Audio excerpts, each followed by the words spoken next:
không môi rồi xia sẽ bay bol to trôi risuจะตวนเปียเราจะลอยตูรินนั้นขาเลียมตาเสมิดตุยเนอีโลทีร์เฟมเปียรัลคงกันกิรติยังอิเรอังเอ็มเทจังเส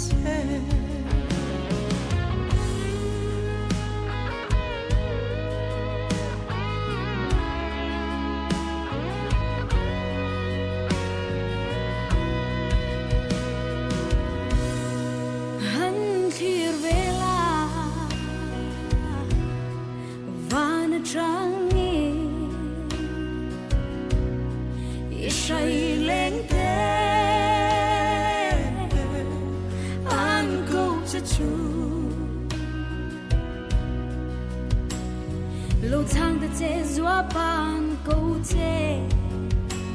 lung ka phang e nu thai lung mo hi eng tin nge ka thana an câu tu ting mit khan nu lo meng le mai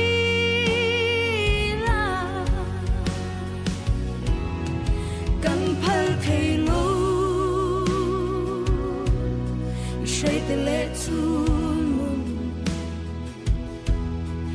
doa ba te lo tlai ni le kan zoam nem le lung lai heri lo ki le mai la doa ba cha belle kan tag ne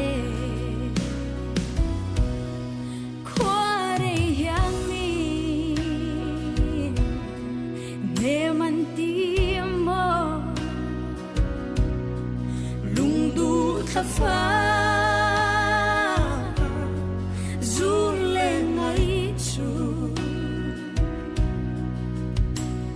ki zong hin lai reng ka phal si lo o thei chang ve seng zo so ya ni tel din kan no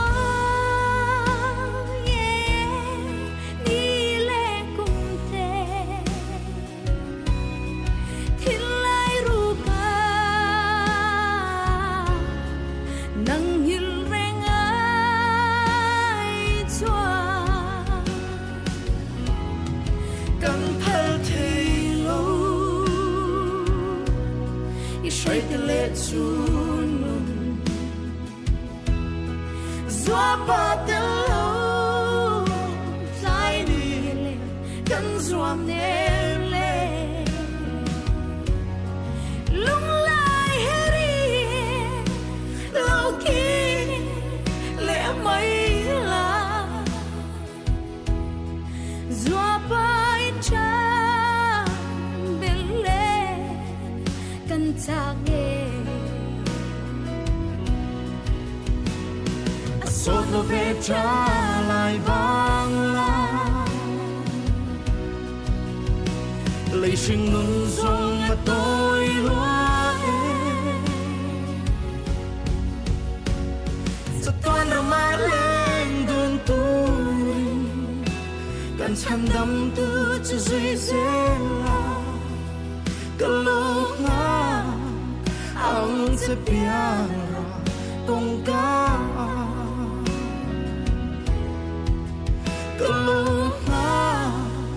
ang sepiara kong ka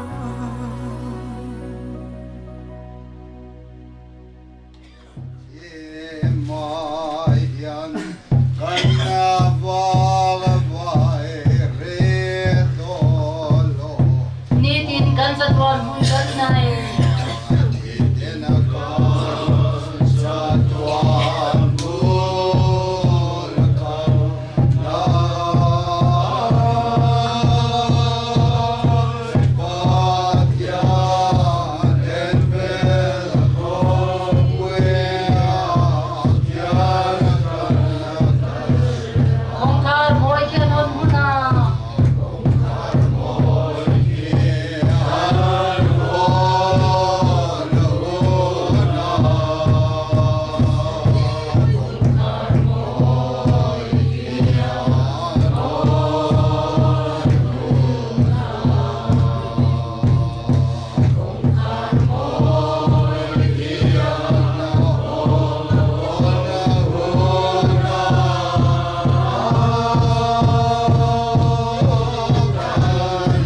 kian hon hona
Vuina Lalbiaksanga Chhangte ama nei tu le achunga hun ruat tuin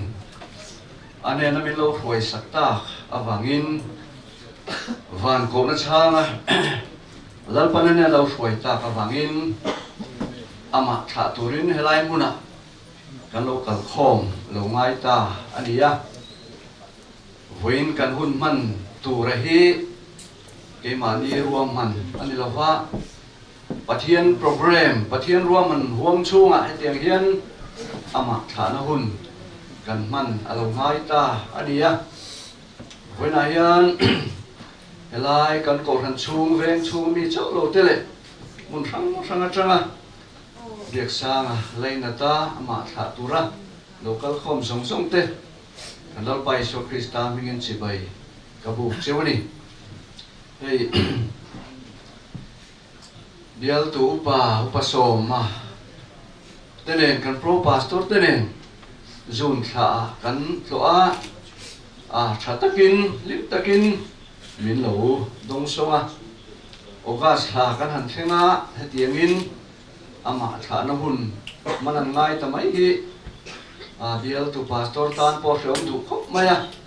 Vuina hian lusun chung puate tor pui tak set chewani te po khakan sei lang du ni pathian thu ka chiaranga tong tana te kaman zo hian chung kolam atanga thu sei tu anu pui pizami som zui ngal isilangin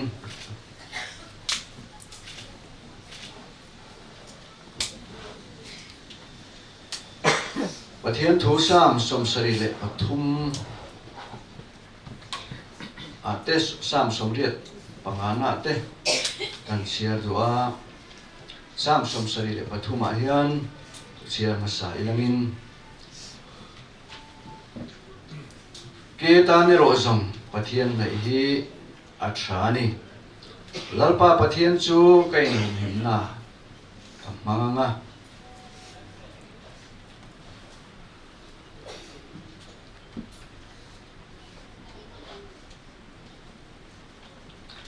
sam somre le panga chang kwa pathian thu longai thle langin a chan dam na chu ama ti tu ten haya chuan a om nge nei china ni thu puan bung sari chang som pathum matang yan pathian thu lo chia chun som le langin tinu pasinga pakhat chuan kan he na heng puan var sin te hi tu te nia khoi tanga local nge ni tin mi bia tin ke chuan ne na kapu nang man I hrialom katia tinanin ka ne na heng te hi shom satak ata chuak te kha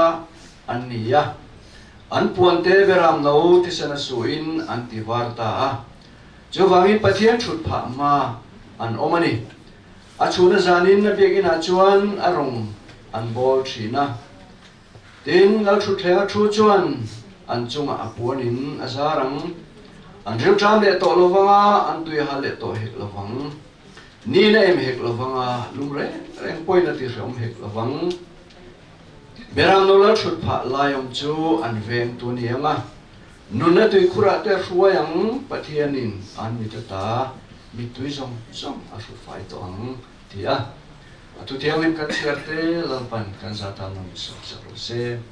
amen pathian ni trong trai u lalpa kan pathian duk tak min mangai tu imi te minom puya min kai ruaya imi te chung kuangin min dina kanom na turin nang ma kan daya irong kan bolje na turin koran ho min siam saka koran ho zinga lalpa kan phak to king rong bol na kong kan tho ve na turin khong ai rong bol na te min tho tir ve a chutiang lalpa koran ho te kil rang sa kan chet ve na konga koran chung ko rang te min ruaya min om puya lalpa hai kumin chuang ei po kum chan ve mangzo thein lalpa chung ko rang te min ruaya damlo na te har sa chi rang kara ke mani phak to kin kalin en kola ke mani lalpa talen ida mang te in kan phak to kin irong bol na te kan thoka inena kanin na hei thathar dom tak man min suai kai na po inena kanin na koran chung ko tini kai suai na even na kan dila kan trong traya lalpa I suai na yom Vuina kan dil kara lalpa hi kan nong bol pui du tak Lalbiaksanga lalpa tu kan zinga ma te jatuana inena chol turamin lo suai sakta ka wangin voin hi ma thana ni ta min lo ruat sak alo ni tarin mai lalpa he hun mang turian in pe lo le mai langin lalpa I hun ruat I program ni mio awangin ama thana hun kan manalo ngai ta lalpa he te min lo rel saktak sia chuan Vuina he ni puina te I khamwon na te kan ngai tak me fa lalpa hei lusun chung te ne turin koran ho ten lalpa fakha mangten lalpa nang kan choi moi chia hem fakla kan sakta mang te kha nangin min pol let la lusun chung te nem na mai ni lawa cái nhiều po hilalpa kan pathian he khovela hian tram nei min da kan hun theup min ruat saksia eng tik niam a chuan iko na changa inen lam kanon pan ni ala theng ve don ani chuwang chuan lalpa voi kan hun man te hi nangma kan nai de deu na tan te lalpa nangma tok tura kanin bua sai than ani tan te kan man the nan Lalbiaksanga thanin khom te po hi lalpa nangina min sai khoya malmin sau sak kan padu te lule lalpa ama long long kan ngai to chuan ahun man tak te kan sia chun chuna te ahun nu nu lama te po lalpa I thu te ngai kha a I thu hanga nang ma po te lalpa nuam tia manin luma te po lalpa nang mami te lai thu chan soi te ngai kha hun man dan te koran pavalai zia te po lalpa hun man tha le dan te kan sia lalpa chu chuan nang man nai hi athani ti anuna ati chiang te pon kan sia jowa chori ang chunga thamuang takin nangin ilo cho ti ram ti kan ringa kan be sei lata inena tharin kan lan le pokani Vuina kal santa anu pui fanau te thilei na ti na chung kwa zong te ro chu thamuan ngai kan ni Vuina ma thu te po tha ta tu te po hilalpa thamuan ngai yong pui ngai kan ni Vuina kan zawa ya I thamuan na kan chan thar thep te nan le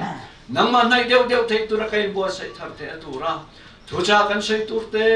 malmin som sak turin anal pai so Krista ming chung chu kan di la che amen chung ko lama ta thu sai turin anu pui jami so bu kan pa ruang chung thu soi ngai hi ammak ka ti ni siom ka ti ko me soi tu po ka se lo ka soi thiam lo do ne ma bangin ka soi rei mai thiam mai ro chu a hun nung ani ya kain sa rung bak don lo ti kha lo rat sapula chuan amasaperata dunaya ka ute kai mani kan khwa hi khan ko na ni champhai district ka alap de ule ka bangin tar kar khwa te kan tlan thina zindar li akhan an ron chuak nga la selling an ron pe sa to a chu chu arwam hi han mu be an cha e malat takatangin an ron pana min khongai the chuan oi me fry tu te khotlang te ne na khongai na arwang an mu be the ni turin kan dil ma cha chu li kan chiat to dan lam pu hi atir te ulak atangin han soi tai la kan pa ne yan sang hi pakwa July ni som pariata kanin ne ya amai ro chu chung ko ro khol na enge mo ne obang khan kanin kut su te lok lo ba chuan enge mo chin khan ko san fry tu te malak na fel tak awangin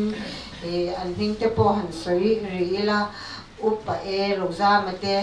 kan be che fry tu a pc la thanja biten kut sui hi tra an te ti kan mi ro min rel puya mi rot na thatak ka tiang kan min ti saka chu tiang chuan ko san dan khan tlai ko nu de ule ka ganin kut suya ti te po kha kan soi ri tu chuan kan pa mi ja hi han soi masalo kila pazai dam tak mai kumso pariat kanin nei to kumso pariat kanin nei chung hian kalaka hian o ka bi na man ka sangai lawa boi kha ba himin vin lo pi la dot ka soi ka ring lo ani chu ti khopa apa tele anu pui te ta na pazai dam mania kun masala ma te chuan a chan chin phc a thok pui te tu te mo po hian om purin ka ring tu na yan an sia in ka ringa zu te po in version in ti pa ve tak mai ni a mai ro chu in chung la ma hi chuan ka tiang zia ka ron te lu ngai lawa ti te po kha han se ri khi ka cha em ma mai ro chu ke ma hi nu zai dam tak ka ni lawa ka thin hi chebe maya chu tiang a wang te chuan enge mo zeng chang te hi chu chung kwa om ve ni amai ro chu ap nu pui panau te a chung te hi am mangai mà chung te chau ani lo ka chung te po hi amma ngai em ani chu wang chu ni ang lat ta ka tangin tu na po kilometer ni mo sa atangin an ron tlan na la chu tiang te chu kan ni hun ni a chuan kan tam lo tran da la hi sang hi pakwa tangin anwam lo tran to a thin hi song phot ani a song a chuan thing nam kha na thla hi chung kha office te po kal thei lawa chuan kan buai em ke mani po kha kau in kan ani pasal na ron soi to ang khan MR ni ama kha PhD ama se ana de hi atlai ngai lo renga dar sari le chan ve a hian chu kan pe ngai ya dar ja ta hi chuan a chuak ngai thin tui khwat la ngai hian a duty a thleng pa der hi ani thin ni chu tiang khop chuan a ti ve thiam china hi chuan ni active tok mai hi ani a ke ni po hian kan phak to khi chuan kan za kan ngai sanga anuna hian zir tu tam tak a oma tin chung te an thi reng hian a muan tam lo hian kal nge tu hian ngai tok mai ni a ve ngat lai mo nai mo poisa kan dei vak lo po in ti dan hi zong sam je la ni chu tiang ni te chu ani a chu bang chuan mi tan chuan paro pui tak ani lo me theya ma se kan dan chuan paro pui tak anuna hian en ton tu tam tak au mani ti kha kan soi dua chuan sang hi pakwa a thin song kha ma chuan zu te po in ve thin ka ti kha doctor Lalbiaksanga te doctor te ram kan pana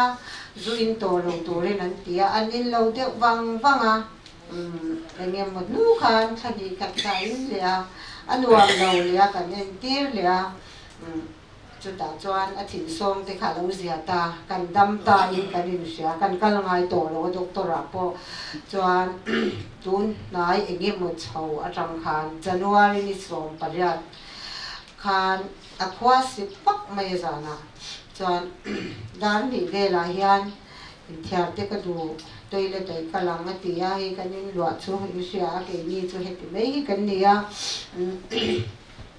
kan toilet te he ta awm si wang khan ka swaya ma se toilet po kan thleng han lawa kan wal pho ta ni chuan chút đi chúng chuan đầm đôi in cẩn hi đủ lâu mà xe gì ngã khan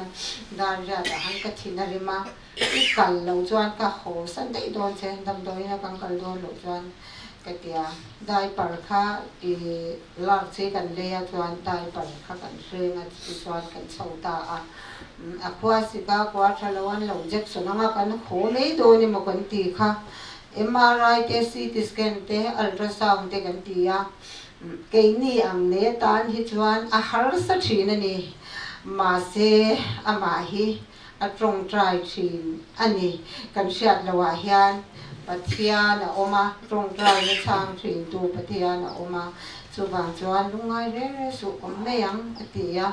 alo om mei thin reng boka ko san swai tu te changte kan Chhangte pavalaya rong bol puya Chhangte mak lu tuka veng san dai Chhangte hian tu te nge kan siat po ni lo hian en flo pa poisan on thuna trong trai na an hanga kan ma mo in ran pe chin ni chu mak ka ti ma se a trong kam du dung bera ka rel ru da dam thei lo chu trong trai na chang chi tu pathian oma atia a trong trai na a chan da min pe khilung oi har ka ti ni ki mai chu a mai chu mel ka na alung hi o ya kal na tu ri chiang ni ti ka ria ma se ke ni tan chuan lung o ya har ka ti chu bang chuan trong trai na chang chin tu pathian in kan that na tu ra re ri sia thiam a har ka ti ri ko mai ti lai roi chu cái sấy đua này mà xe mà hi chú à mail thì hi alima puta ibn zara doctor ko khan a mail hi anui sang a mak ko ti ni chú doctor no pang te khan ni tro mak a kal na tu re chiang ni hi tho tran jana te po la te le zira ka te chuan ama khan pabalai ho thazirna ka kal don atitlata kadam to ka kal char to don video te shooting te kan nei dona ti ni chuan tin pabalai a Chhangte pumara mate an ni kat mai pupa te an ni pu ke si ten an zabai han purba te ho jong te an local renga tong trai na hunan ron bang thi na ni chunga bang te po chuan ama hi cha thar le thi na ni tong trai pui na hi kan dong na se me ma tin tuna hiya hi te mit a chan chin kan zia na hi pagalaya kan treasurer puti vangal ruwa te hian eng ma choi ngai lo atia tikan poisa po ala du lo ani yang chuan pangpar mi se enge muchin mi in min ron ti saka ni jana ni se kan bil te hei puchong siama ba tong ko chwa kan nia ke ni lam hi puchong siama kan sia puchong siama tu te hian an lo pe fa pe ke ti khan eng za ni sha dai pe ka te zanga te ti me ti khan ma se pathian tra arem chang ala omang ti hi chu ka ring thoba ti chan thil sang hian pathian mal som na kan dong ani ti kha ka sai duwa chuan lom thu sei na tur hi tam tak kan nei boka chumi ma chuan adam lo na khan han le lo kila tho tran za na a in khoma chuan tho le ni office door nge ngai kan neya kan panu documents thila yan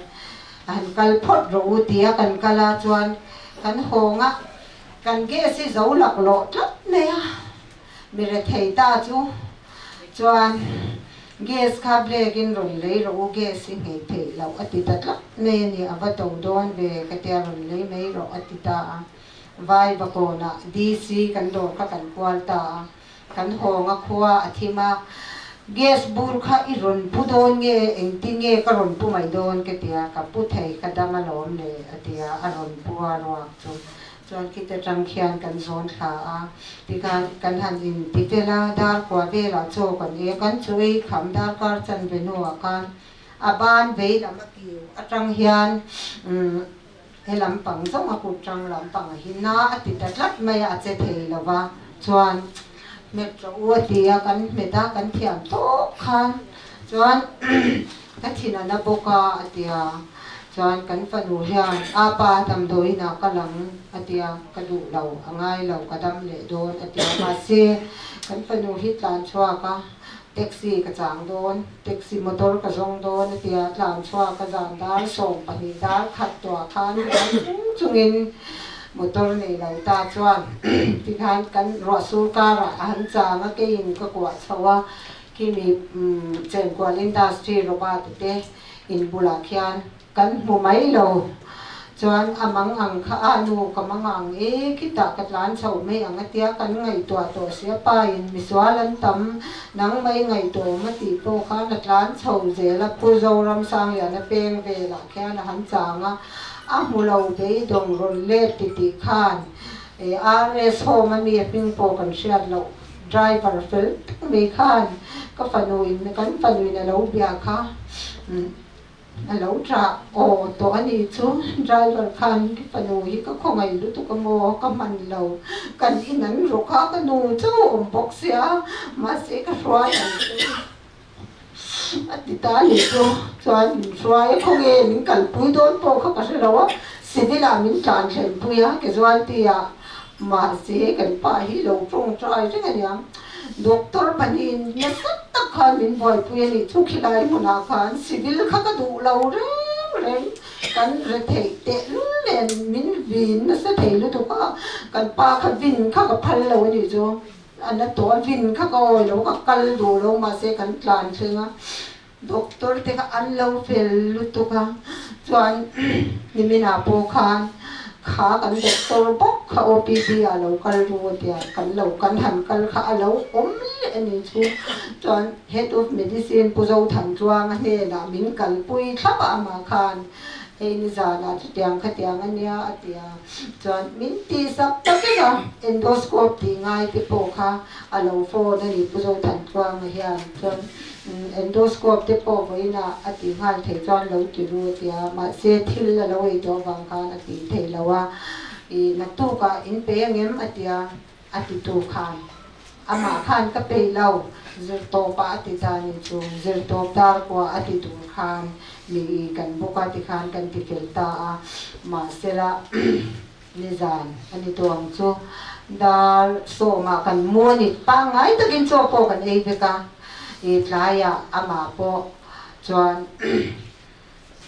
dar so ma khan mu to anga bot ka ti tia o ka tia ni zana kan tlai war buk si poi lo mu ang bok cho thum te ka tuma kha kala ti ni chu ke hian chuan ka thiam to khan ni miao bok bul kha ti khan kha tiam ti kha kala tum tra la ma se mu anga tia o mu ang ka tia kan mu kan fanu ei dua ta pa pan ASEAN hian an lamenga tin kan fanu hi han soi ta lokila enge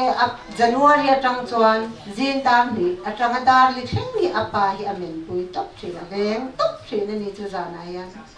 chuan dar li a ke ka thowa ka veng thina chu doctor sang hi kan kal kwal na sa a doctor bena liver super specialist khan min advice a stroke nei thut thei ni to wangin na ma hi duat ula ama ininom tir la sam la otia chuwang chuan ama hiang kan tir pakalo ni re thei le kaila ama en kol na tu ri chu pathianin mi dang kal tlang te mi te chung le khat kal tlang te khan min te le je la kan om pui top mai ni chuan kan en kol na hian ka in chir lo Vuini a hian te ro hi chu ka soi duwa kan thei to tak meu kan chua rural benga ka han kala kapo kan pa in kol ka du poisa ka nei to lo ka tia ekdinge kan tiang sarkar na poi thok si lo ti ni chu ma se kan ma mo lom ka tia chuan ka account hi passbook khoi lo la ro tia ka passbook te khan che ka angoi ta wanga ti khan lo om thot ro atia ka hamyo kan min hotil le ka ho le ni chu kan pa bula hiang ka soi ngam to lawa chuan poisa kan nei lo thu a kha soi ngam to lo vok kan ne a vok te kan sal mai anga ti na ri ru te ka po ma se ka han kala tanga ni ni thum na ve la khan kan pa en kol na dai tur vel che hi chu bank manager khan min pe ta tlat me ni chu a dai to ka chuang a liam pom lo kha min pe ni chu amma ki ka te le tu ka Vuini kan theng le a ama en kol na a hi chuan benga chumi tlem te min pe ti lawa kha chu pa nei lovin ang deu thoin kan kala chu tiam chuan pathian he na hian a di la ain tum chok thin ani ti lai kha soi re khi ka chang mani chuan kan fa te po hi han the tu pan chwa ve thin ani papa kan papa te hi he pa hian lo ma kan fanu re be ki hi slungda ra pasala ne ya tuna po hian Vuina hun set kan han rwal hian lungda ra an lo mang ve do ani ti lai po te kha kan soi do an ni he covid an lo kai lo me ya an ron chuk thei lawa kan fanu po shom ti takina oma ti chuan kan fa te kha han soi pia deu lek ngai oma nui na tur thil te po hi om ve zeu do ni ya ti lai te po kha kan soi ri ila alunga zong ringot hian thil li thir lo kha thain ka ria a kan pa no pui pa ni na a step mother kan tiang chu tiang kha ka ni ya ma se ka ti du ani anu pui pa sa anu wa ni hi a pak om thota en kim ma ya hian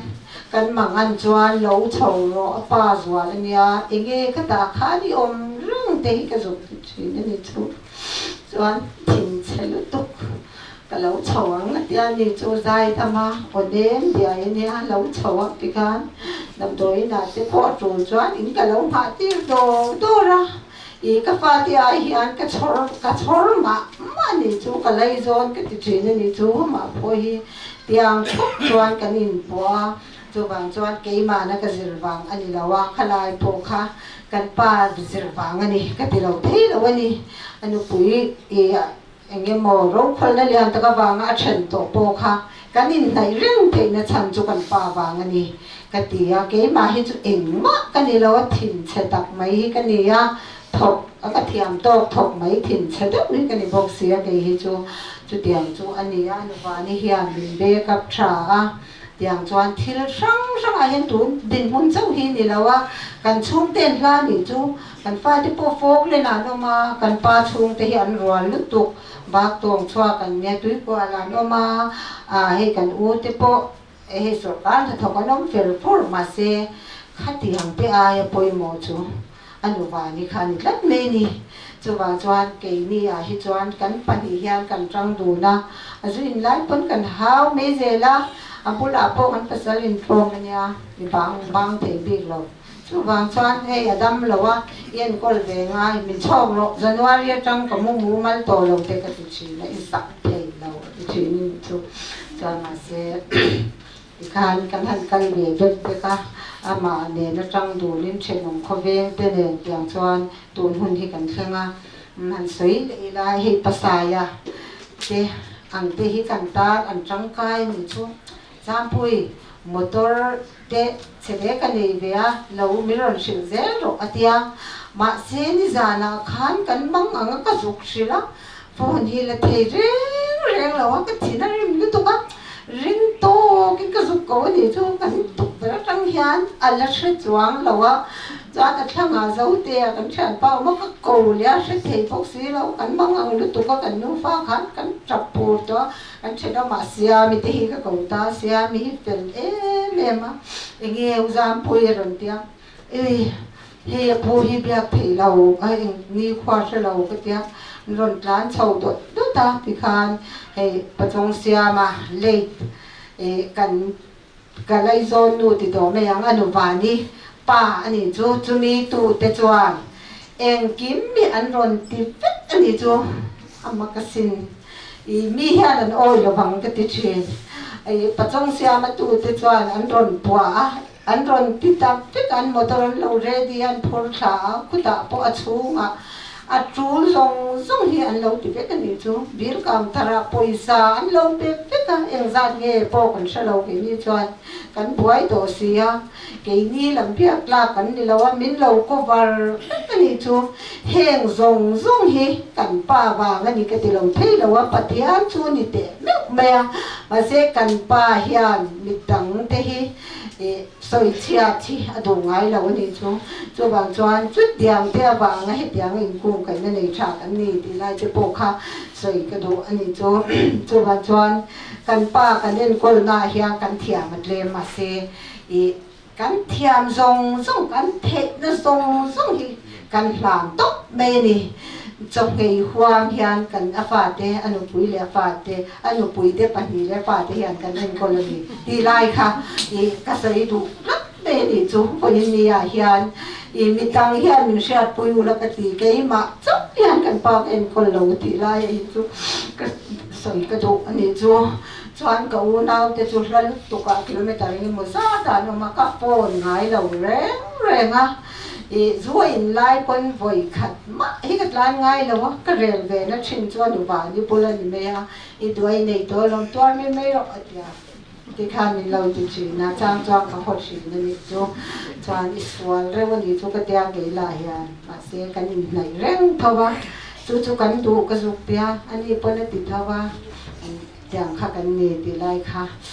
kan sei wa tu na po hian kan lungai lo re anu thoya chu wang chuan alo rak chho nei don ni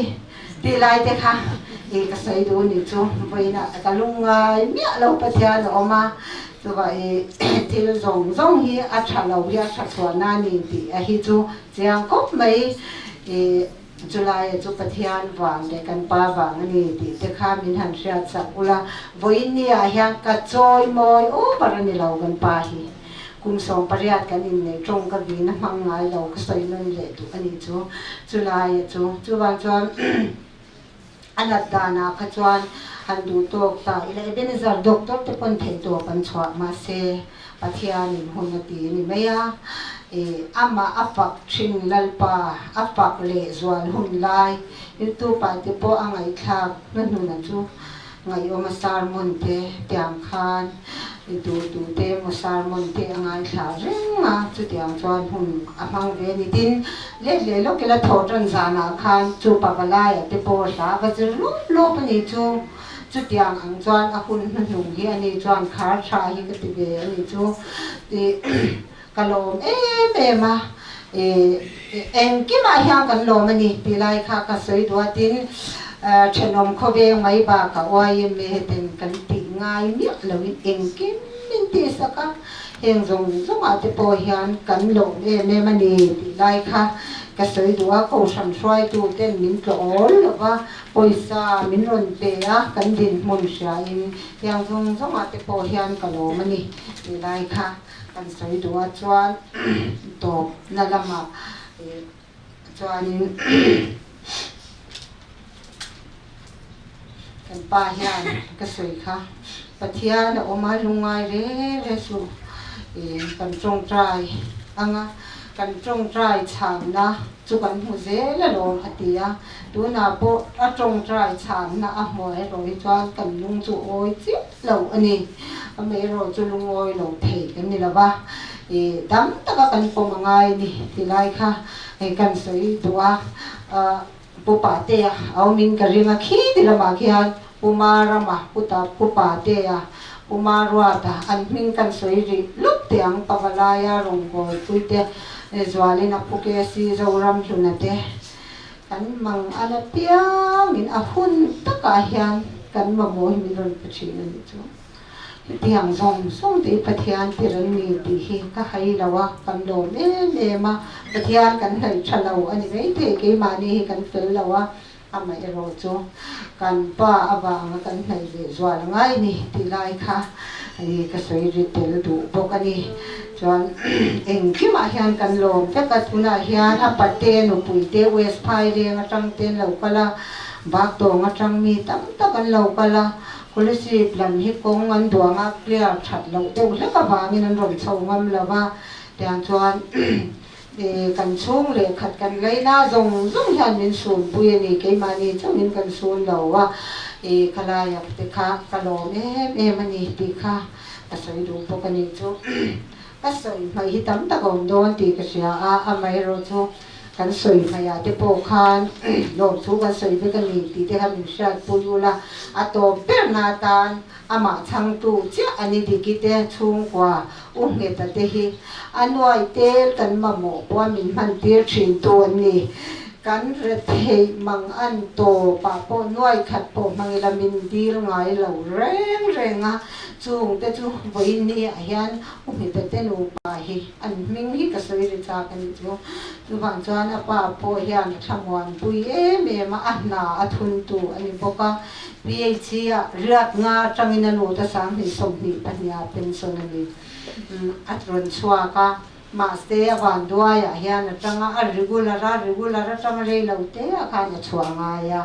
mai ro chu a vui ngai lo pathian in kan ei tu tok chu min pe zela ni chu boi mi thlenga chu kan lom ma in zawai chunga hian kan pa min sun pui tu ra lo kal zong te chunga hian kan lom ma pathian in sen som na zong hi ale tam takin man som cheu ro se ti ka kan soi do ni ka lo me samon na thu cha kan soi zuinga pathian thu chan chin tha ma thai je bung som ni pani chang som thu ma hian no ngai thla chun som le langin thole na chuan no pui pasal ani nei don to lova vana van ti ko te angin anom zok don ani tin mi ti thole na thu chu pathian in ke abrama pathian isaka pathian jacob pathian kani tia in ne na sei kha in chelo ni pathian chu mi ti pathian ani lova minong pathian ani zok fe atia la pa tu kan chia te ma so se amen kha a thian nu izam pui tangin chung ko lam thu sei ngai nom takin kan ngai tha zam khai takin kan han ngai tha boka alom om viu te ponan sia ta pathian om puina zela ngai ta ilangin Vuina hian hemi pu Lalbiaksanga thana thu cha kan soi tu chu pathian này hi kan mamo sam akan muangin ke tan ro som pathian này hi thani tiang khan pathian này a that zia a chu i kha chu ko nu thu soi a tang khan a dik zia chiang le in a hria ta ni chung kwa chan chim em mo sa chuan a kha a fiam thuang reng deuh zang khai takin bizam puin ran soya ubi sanu pui panina ani na te po diang khanan sei bora ale lam zong chona ro pui khopa heng hi ama sa le nu nung han nei te po hi anom thina ama ro chu in po tlang ta ka om the hi pathian thu viau te po na hria ta hei kan tu lai hun tong hi ka ngai tua pathian này hun afan ni em o tiang zong in ril rua auma hey Vuina hian karin ain ami kan kal thanem khop maya aro pui ka tia hi kot lai ati mi ti za kan han oma hi ka tia ka ril rua hey Lalbiaksanga ko khan pavalaya atela upapola atel boka pathian kan nei na kong a hian heng upapola tel rual kan ni chon upapola han tel te goran pavalai pola tel rual kan ni chon han tel te hi pathian nei na kong a hian avan tha min tran pui tu thata avan ni em o ti te min ngai tho tir ani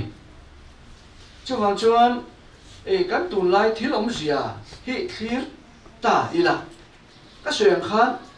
upapola in ming ziak lu drual kum som ruk han pel to te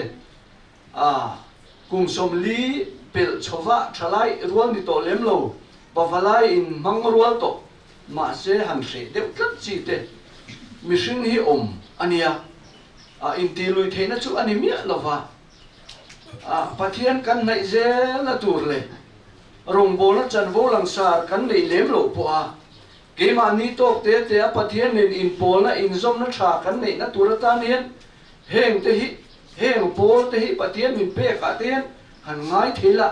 thamange o ka tia a chan chu kan tu lai hun to ma hian soyang khan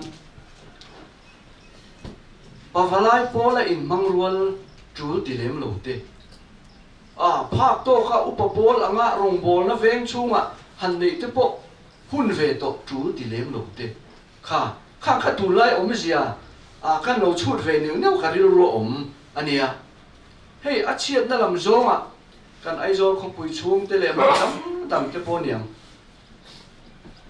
kan kha tu te bo chiat na wangin khovela na chi sang to thei tuar thei kan nia kan to ka kan tuar me bokani heng kan san na kan han ti te tv kan han ti te engamo doctor te na min enkol view ngai te Mizoram chuma in enkol le the lo mun dam pan ngai te khung pan nu po ti ngai na om ngang lova khatianga lan pana ko ta te khatiang khan kanin enkola kanin boy soma amaro chu pathianina anela suai tak te engmo sa panum rualin khatiang ang in enkol man mang lova han thi thut thut ang chi hi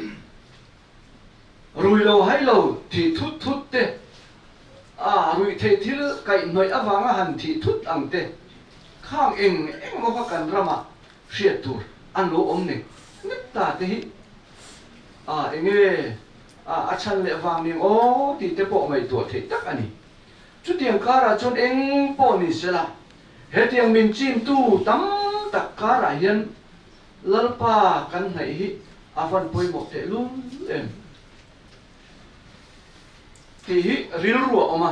Vuina hian han soi ka du ani he kan hun ton me ka hian ho lalpa hi in nai dep emu mania kanin mua thamasa khan kanin musin chuda khada chon kan kalhova avama ve hanti turte when is information mai ka anon puanga chumi khami chu anon tia om lo ang lo kan hanti kha alo khen thut ani when I yan kai ni te po hi eng tik ni ange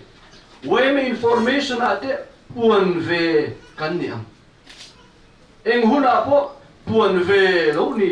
don ta po ni la lalpa kan nai reng chuan chu kan chung te tan po athamuan tha ka keimani akal khovel chu asang tan po chu apoi mo ani chuan pathian nai hi kan tun huna hian kan tun lai thilom je han khir hian pathian nai hun ani thi thut na kum nau pang te abik takin hey ni jana in kan tlo a excise department a thok nu pakhathian soi mola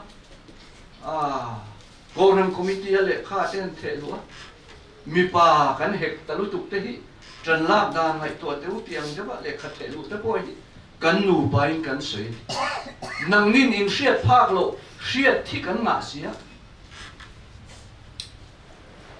excise department a thok tu te hian nia rong bol tu pastor te u pa te na kan hriat em lo hriat thi tam tak an lo nei ti na ania kha chang khan kan ram hi lo ve ngoi ania ve tham ani dan te an lo mun lo sia ani chu thu lai thi lom sia ani tu lai thi lom sia dang le a boi thak dep le pathian nei a hun em tun hun hi pathian nei hun ani tiang zonga kan sei du na poina chuan dian kum alo thara chung ko tin kanin lang thara chung ko pa in pathian ni tu ka hun kan manga kumin chu Sunday school in Chhangte kai kim tum tang o ni lai san in Chhangte pathian ni chanu te po hi ingai poi mong o ti in chung ko hau tu pa ten hunan manga nu ten hunan manga January tha chuan thei to ati lo tin kanan tum Maro chumar salonia April salonia May June July chawa chuan a har le tial chu tiang khowela chuan kan om me ka pastor ten bial fan program nang tia thuan an saya kanu pa te pon hun lo chua ka thuan an saya kan thusil tu te pon pathian polin thei top chuin thuan an saya koran ho jinga pastor thu se tang khan hey in siam trying khom tlat mai kanupa kami tu se chang khan hei zim tong trying khom te poron khalta kan thusil tu se chang khan hei in siam thal tuma ati kha ta khop mai han tiam ti te hriat tu atlem ta chutiam khowela chon kan omme kani chutiam khowela kan omme ka wang chon pathian nei a hun ani kan hun tonga hian ho in nei ang u apoi mo na em chu kan Bible sam som riat le pangana kan huwa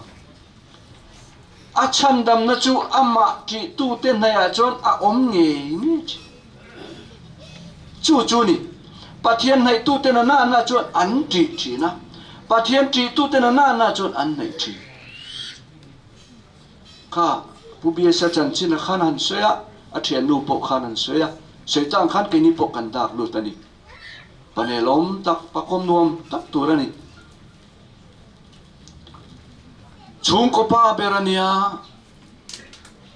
aduang angin abor somna wangin pavalai rong bol na konga temo ko ranin khoma temo thil tul dang anga te aduang angin ai mang thelo ani mai the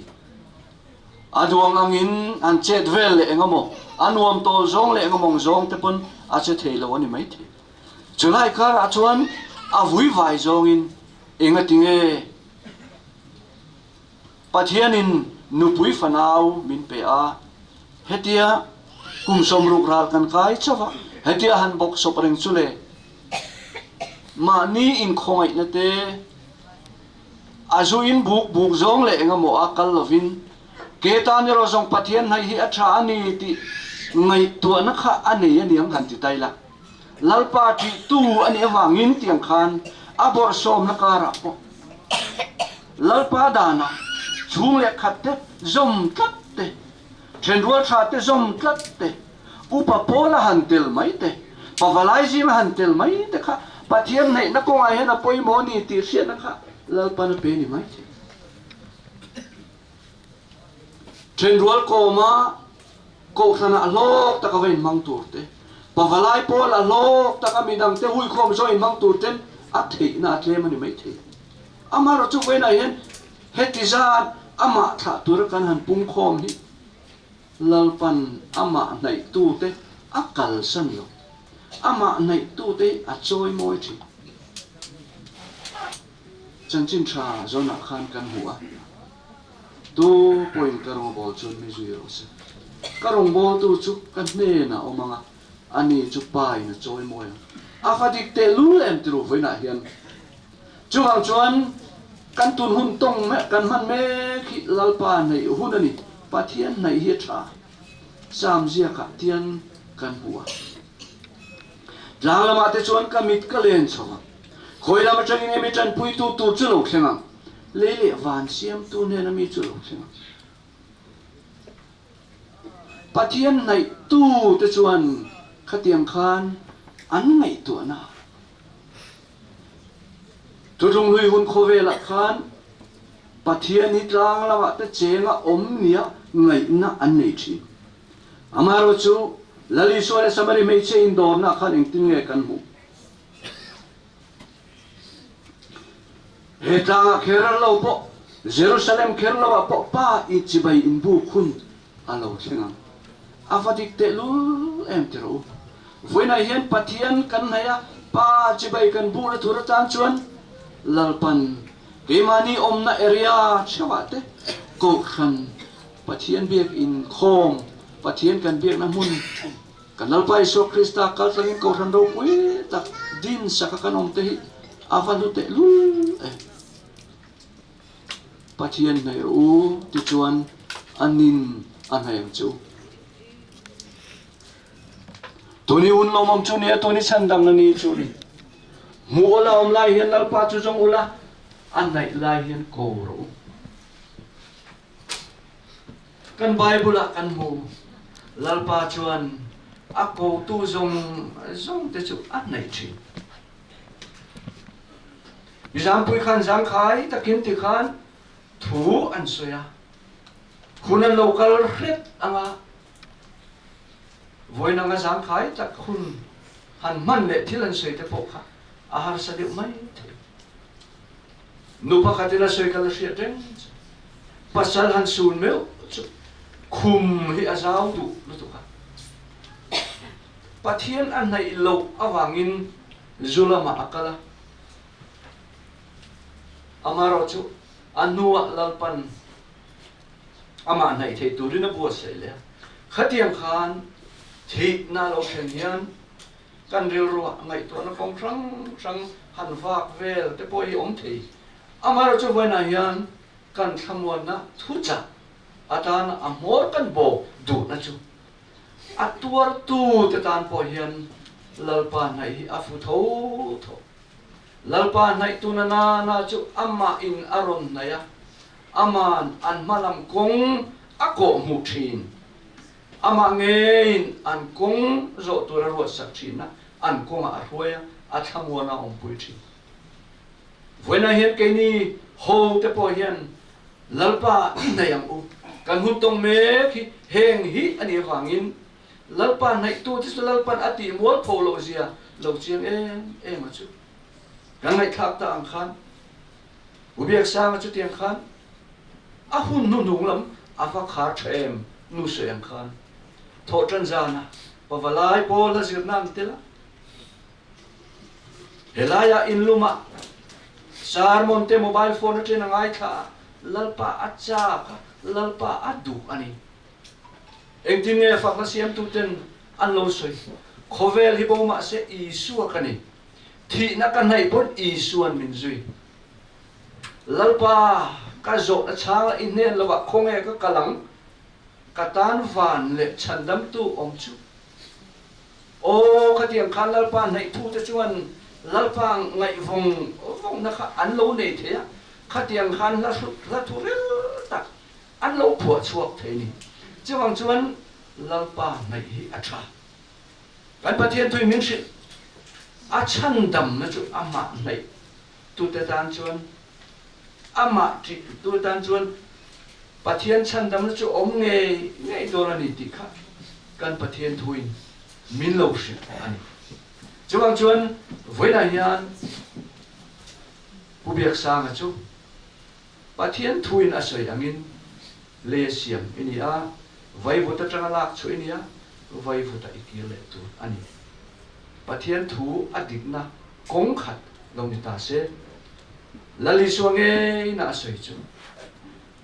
tho le huna chuan nupui pasal an nei don to lova vana van tir ko te angin anom to zo don li chu chulal pa iso krista ring tu te din mun tu kan pathian thui min su ani chu kan din mun tu chu kan chan theu thenan ho u atharin lalpa in hai de bang u athu kan soi te lalpan kan za ta mani som sa ro se amen le tu la chuan trong trai sa na mang turin bil tu pa palama so mai i trong trai yang u lalpa kan pa du takwa na mi yen kol na le om pui na nuwa ya ko ran tin te chung ko tin te kan oma ni za na po eng thil nge ni kan khot la ma kan ko ran member ten lo thing don ti premier lovin tui takin i huai nan kan mua lalpa kan pathian chutia kan om lai chuan tukin zing dar ni le minute som di khan kan rong bol pui Lalbiaksanga Chhangte chu inena ilo ruai taring maya lalpa kan han fiat hian ko ran ho te min thonga kan ril ruana a kan leina ta kan uiem ema mak kan ti hle mai lalpa kan pathian i riat pui lo hian eng ma hi khovela hi la thing si lova kan thana tura eng kim min tho sak tu ini ti kan poma ko ran ho ten ei Vuina hian kan rong bol pui u Lalbiaksanga pavalai member duom tak in ko rana po phak to ka nang ma phak le choi moi dua inakal fotrin pakom nuam le nelom tak thin rual ngai na em tu nupui fanau te tan pua chen fa kom tak le zai dam tak chu inena ilo fuai ta a hemi chung changa hian anupui silal zam liani le afa te tan chuan thiat thiam ahar khopang chu wangin lalpa kan pathian hei kan thana ture mi antidon sela pa ber nak saka wangin thana ni theidon mi kan ti chu kan le mi hring te thir dan ania amaro chu lalpa kan pathian irem ruan mak tak fing tak le fel taka iruam hani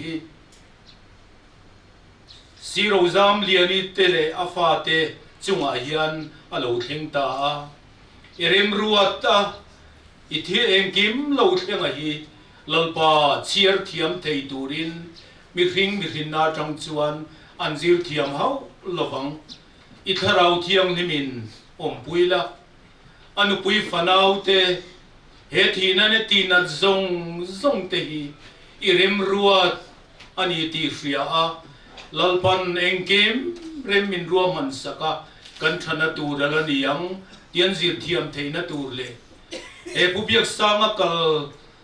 tak hian akal santak te hian nang malama rin na kong ate inung zui na kong ate lalpa kan patian chung kuain lok na zat theina turin he thi na hi lalpa kan patian malmin som sakla anu pui fanau te hi nangin thamuani nom puyang che din lalpa kan patian thu cha kan ngai thla kang khan nang man ngai hi a thani ti lu sun chung te le ke ni Lalbiaksanga tha tu te zong ne na hian atharin lalpa min khilfia sak zela nang ma nai deu turin kan zawa hian min ong puyang che ei tu na po hian an chung te ram ataka tangin Lalbiaksanga muturin an lo lakal me kani khongai takin lalpa kan patian ruaila ahun taka fel takin helai muna an ngai em an mapa Lalbiaksanga Chhangte ruang muturin ron ruai thlengam che in he in akan program ba ka hian than mual thengin lalpa nangin ko than ho te min ruaila Lalbiaksanga ruang chunga hian iro puina mel min butir la io atharin min fiati rang che i thana le ngil nei na zong songin kan zawa hian min zui zel ro se kan lalpa du tak Isu Krista ngin kan di la che lai Vuin khom kan lo ti tom don to nga kan za pathian kan fak le choi moi na le Lalbiaksanga Chhangte kan thanin ba formin wan mun ro pui mai ram khi mi thiam hing te inani ilmang hian a thei thei dingin helai kan sa nga kan sak zo hian e Vuin khom te mal som na min trin turin upalal thakima som ji donia le thei thei dingin lo sang u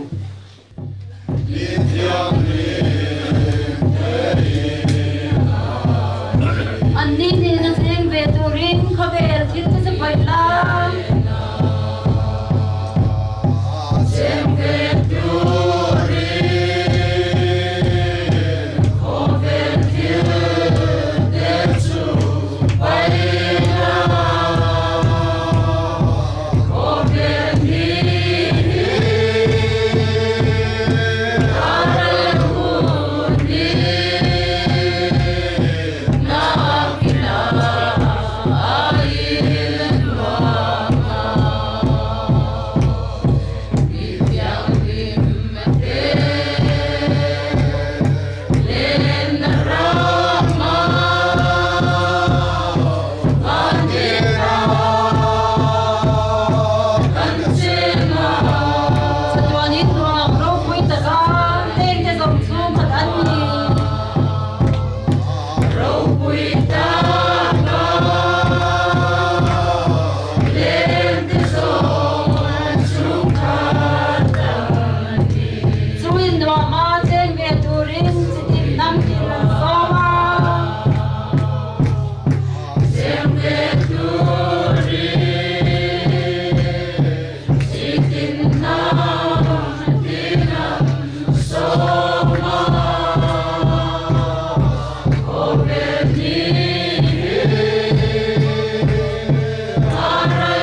pathian thamuan na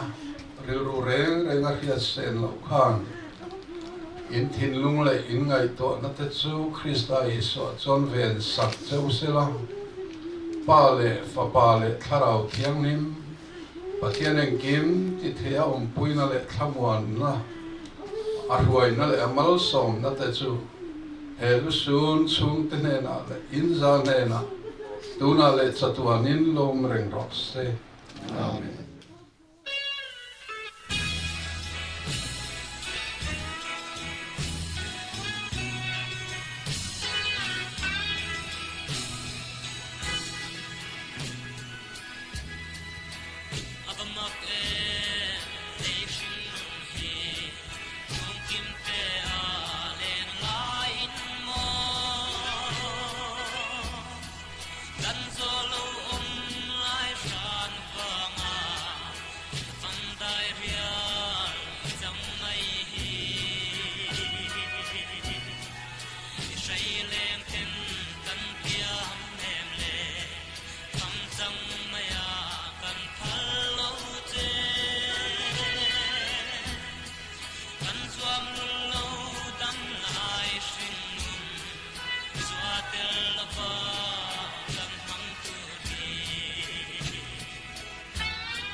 Mikata kon min sathiam sela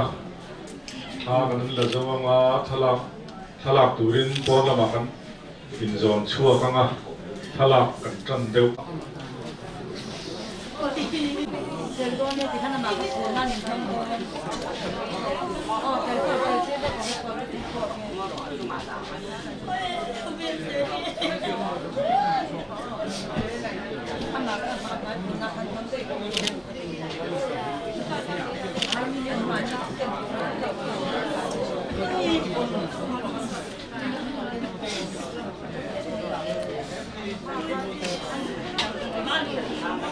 Manu.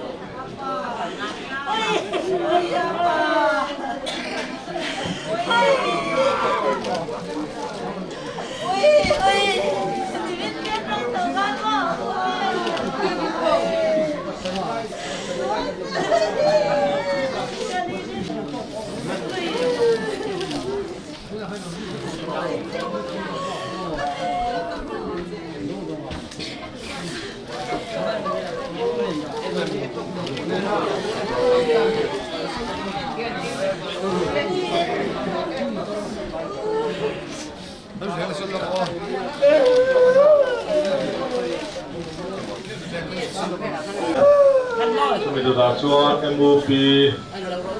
tu dah yang kabalai, kabalai tu dah yang MHP, keng leng biasa tu satu sangat yang wanram kami tu cium kuah zong.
Vuina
Anh kiếm thì thầy có thiên chuan ấy cần u nào u Lalbiaksanga Chhangte kharau hila kalorem tita chu wangin kan lalpa Isua Krista zara chatuan nuna changtura thole be seina chung hinglo to pachel chatin atak sa hi lei chunga lei chulaya vaivut chu vaivuta kanda donani pathian thu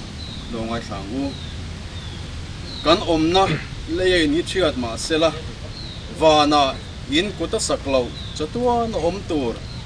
pathian nena ta in het chu kan nei ni kan thsia tin wana tangin o ka sia tun noa chuan mi thi lalpa thi te chuan enga tholang an thorim na te chuan cholsan tawng an thil ti te chuan aron ji ve don sia kharavinati an ril tram le to lovanga an tui hal le to heklovang ni in em heklovanga lum reng po in ati shom heklovang beram no lal thut phalaya om chuan veng tu ani anga nun na tui khora te suayanga pathianin an mitata mitui zong asu fai toang ka tong trai anga ka tong trai zo lalpa tong trai na mangin kan tong trai ro alanga ti chuan helai kan hun man chu kan du to don ya pathian ma kunin ti tong trai ngu lalpa kan pathian min mangai tu nangin he khovela nangma ne leng dun tur te nangma ne na in pol tur te in min siamin min da lalpa kan pathian tuna hian kan rong bol pui Lalbiaksanga tharau chu inhena lo chol ta he khovel online lalpa nangma pol thin nangma biak buka in khoma nangma pol ngai poimo em thin ania tuna hun nununga hian lalpa nangini choi moya ata na lalpa rin taka nangman I choi moina hian lom thu kan sil cheni lalpa imite I hoi san lova ikal san lova lalpa nangman din takin yan kol thini ni ti Vuina hena takin kan mo kan lom te me lom thu kan chila che lalpa nangma biak lok zia te nangma nung zi lok zia te atharin kan thinlunga nagi min siat fe tilela tuna hian Lalbiaksanga chhungte akal santak te hilalpa nangin ompuin kai suai chun zom zela Lalbiaksanga tong trai na ichang thinangin anupuite afa ten itne dan lo au huna po lalpa nangin tong trai na lo ngai thala nangin lo changang che nangin ompuin kai suai zela ani tin ezon na konga te nangin lalpa ompuila mal somang che Vuina he thina kara nangin hun cha min pe a borok nuam tak mai nangin min pe ka wang hian lom thung kan sil che heng zong he kan lalpa Isu Krista mingin kan di la che amen trong trai ro lang hu kan ba mi yin zong ro se ram lo ken ro se mi zong wana tiamin le min te ro se mi trin kan nei ko pin so min pe am che dan chuma thil so tu te kan ngai dam min nam poin kan thil ki so ngai dam che soal tu ra thlem na mi sual u song che mi sual ka chuan min chan dam zong che ram te til ti thei na te ro pui te Satua nai kan sia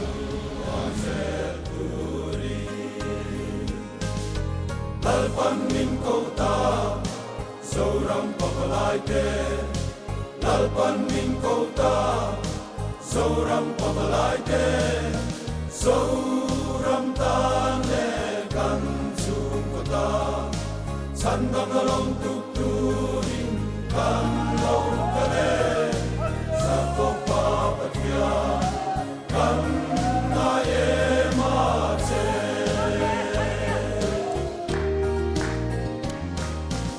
I ko san ta mal som kan ni zel theina I tharau tiang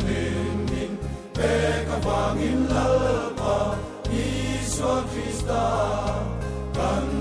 joy moi zela lalpan min kota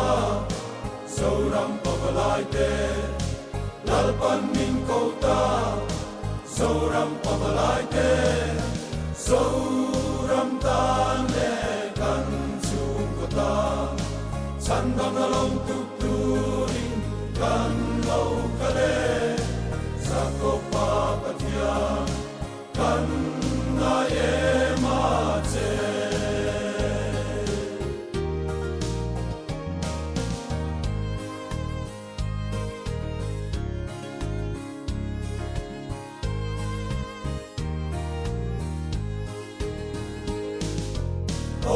suala ten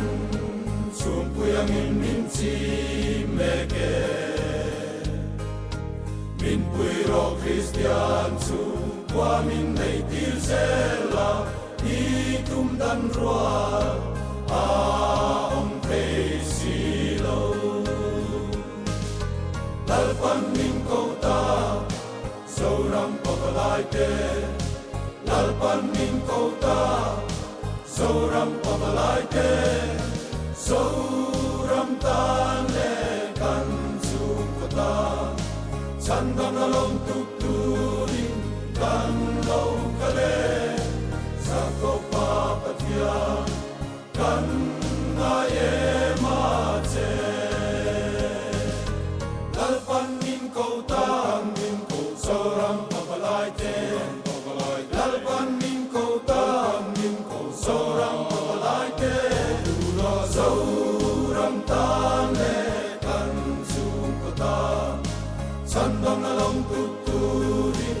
Sang